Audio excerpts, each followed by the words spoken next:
We'll help you on how to add an RSI relative strength index trading indicator in MetaTrader mobile. If this helped, drop a like, share the video, and subscribe for more. Open up the ticker symbol you would like to add the RSI trading indicator, and in order to add the RSI relative strength index, make sure you're on chart, click F in the middle hand screen. Underneath main window, click the plus icon. And if you scroll down, you can see here that the relative strength index indicator, you want to scroll down until you see oscillators.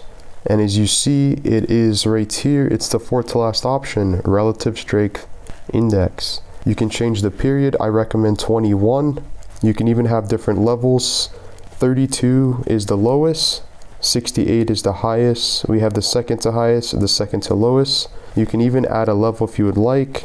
You can change the style. And then once you're happy or satisfied, you can even adjust the time frames and click done. As you see, the relative strength index is now applied in MetaTrader mobile.